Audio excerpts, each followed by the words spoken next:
Hallelujah. ಎಲ್ಲರಿಗೂ ಶುಭ ಮುಂಜಾನೆ ಪ್ರಿಯರೇ. ಈ ದಿನದ ದೇವರ ವಾಕ್ಯ 147ನೆಯ ಕೀರ್ತನೆ 5ನೆಯ ವಾಕ್ಯ. ನಮ್ಮ ಕರ್ತನು ದೊಡ್ಡವನು, ಪರಾಕ್ರಮಿಯೂ ಆಗಿದ್ದಾನೆ, ಆತನ ಜ್ಞಾನವು ಅಪರಿಮಿತವಾಗಿದೆ.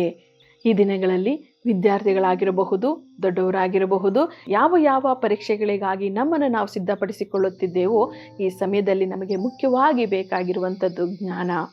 ಅಪರಿಮಿತವಾಗಿ ಜ್ಞಾನವುಳ್ಳಂತಹ ನಮ್ಮ ದೇವರು ಪರಾಕ್ರಮಿ, ದೊಡ್ಡವನು ಎಂಬುದಾಗಿ ಸತ್ಯವೇದ ಹೇಳ್ತದೆ. ಆದುದರಿಂದ ಆ ದೊಡ್ಡವನಾಗಿರುವಂತಹ, ಪರಾಕ್ರಮಿಯಾಗಿರುವಂತಹ, ಜ್ಞಾನದಲ್ಲಿ ಅಪರಿಮಿತವಾಗಿ ಇರುವಂತಹ ದೇವರನ್ನು ನಾವು ಕೇಳಿಕೊಳ್ಳೋಣ. ಖಂಡಿತವಾಗಿಯೂ ನಮ್ಮ ಜೀವಿತದಲ್ಲಿ ಆಗಿರಬಹುದು, ವಿದ್ಯಾಭ್ಯಾಸದಲ್ಲಿ ಆಗಿರಬಹುದು, ಯಾವುದೇ ಕಾರ್ಯದಲ್ಲಾದರೂ ಕೂಡ ನಾವು ಉತ್ತೀರ್ಣರಾಗಿ ಖಂಡಿತವಾಗಿಯೂ ಸಫಲತೆಯನ್ನು ಕಾಣ್ತೇವೆ. ಪ್ರಾರ್ಥನೆ ಮಾಡಿಕೊಳ್ಳೋಣ. ಸ್ತೋತ್ರ ಕರ್ತನೆ, ಪರಿಶುದ್ಧವಾಗಿರುವಂಥ ನಮ್ಮ ದೇವರೇ, ಅಪ್ಪ, ನಿಮ್ಮ ವಾಕ್ಯ ಹೇಳ್ತದೆ, ನೀವು ಕರ್ತನೆ ಪರಾಕ್ರಮಿಯು, ದೊಡ್ಡವನು ಎಂಬುದಾಗಿ, ಜ್ಞಾನದಲ್ಲಿ ಅಪರಿಮಿತವಾಗಿರುವನು ಎಂಬುದಾಗಿ. ಸ್ವಾಮಿ ಕರ್ತನೆ, ನಿಮ್ಮಲ್ಲಿ ನಾವು ಪ್ರಾರ್ಥನೆ ಮಾಡ್ತಿದ್ದೇವೆ.